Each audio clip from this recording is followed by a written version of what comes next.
Pronto? Ti amo. Apri il primo cassetto, prendi il foulard nero, sfogliati e bendati gli occhi. Aspettami.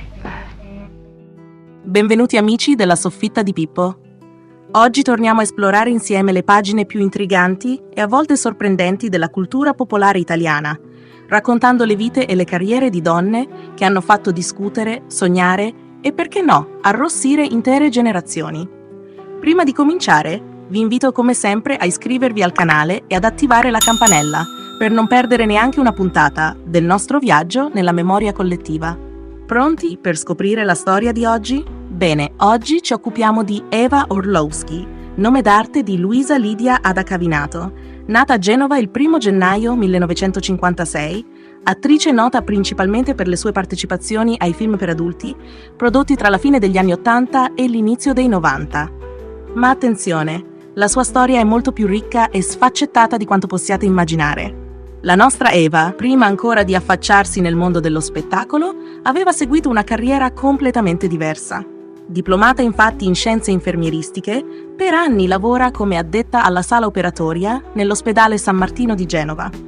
Una vita regolare e tranquilla, almeno fino al 1989, quando, durante un viaggio a Roma, quasi per caso, avviene l'incontro destinato a cambiare completamente il suo destino. Il talent scout e produttore Riccardo Schicchi, figura centrale della scena italiana dell'intrattenimento a luci rosse, nota immediatamente il suo potenziale e la convince a tentare una carriera nel cinema per adulti. Luisa lascia così il camice bianco e indossa i panni della seducente Eva Orlowski, debuttando proprio nel film Diva Futura, l'avventura dell'amore, diretto dall'iconica Ilona Staller e da Arduino Sacco. Con questo film si spalancano per lei le porte di un nuovo mondo, affascinante e controverso, in cui si muoverà con successo per 5 intensi anni, arrivando a interpretare ben 16 film. Eva Orlowski diventa rapidamente una delle attrici di punta della scuderia Diva Futura, fondata da Schicchi. Il suo fascino mediterraneo e la capacità di coinvolgere il pubblico la rendono popolare in breve tempo. Nel 1992 decide persino di avventurarsi in politica, candidandosi alle elezioni nazionali con il famoso Partito dell'Amore, insieme a personaggi noti come Moana Pozzi e Ilona Staller. Un'iniziativa sicuramente provocatoria, che però non riscuote il consenso sperato.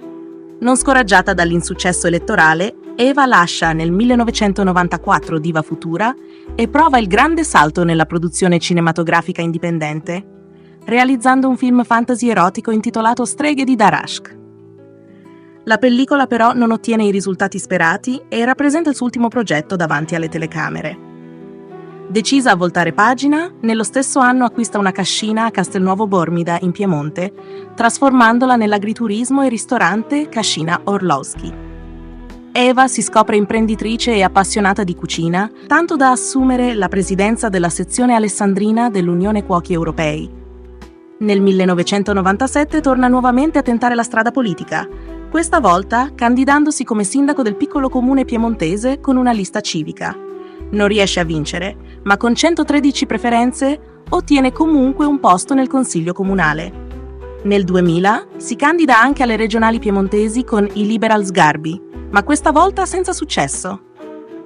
Nel 2007, a conferma del suo carattere tenace, Eva vince un concorso pubblico e torna alla sua originaria professione infermieristica presso l'ospedale di Ovada. Sembra finalmente aver trovato una serenità professionale, ma nel 2010 attraversa un momento complicato, finendo coinvolta in una vicenda giudiziaria che la vede accusata di spaccio di droga, una storia che fa parecchio scalpore sulla stampa locale e nazionale.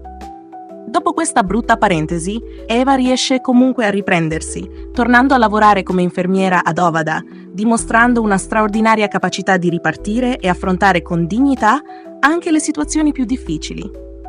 Attualmente Eva conduce una vita molto più tranquilla, lontana dai riflettori e dalle turbolenze del passato. Continua a lavorare con dedizione nel settore infermieristico, rimanendo legata al suo territorio, e si dedica alla gestione della sua amata Cascina Orlowski. Qui accoglie ospiti che amano la buona cucina, regalando momenti di convivialità in un'atmosfera serena e familiare. Un bel modo per riannodare i fili di una vita decisamente movimentata, non trovate? A livello personale, Eva è sposata con Giulio Pistarino, detto Titti, ex batterista del gruppo musicale Beatnik, popolare negli anni 60. La coppia ha avuto un figlio e, nonostante le vicissitudini della vita, è sempre rimasta molto unita. Eccoci arrivati al termine della nostra puntata dedicata alla storia sorprendente e complessa di Eva Orlowski, una donna capace di reinventarsi continuamente, passando dal camice bianco alle luci rosse, dalla politica alla ristorazione, fino a tornare alle sue origini infermieristiche. Se avete apprezzato questa puntata, lasciate un like e soprattutto iscrivetevi al nostro canale per restare aggiornati su tutte le prossime avventure della soffitta di Pippo. Fatemi sapere nei commenti quale attrice vi piacerebbe conoscere meglio nelle prossime puntate, perché la soffitta è soprattutto vostra. Grazie ancora per essere stati con noi e alla prossima!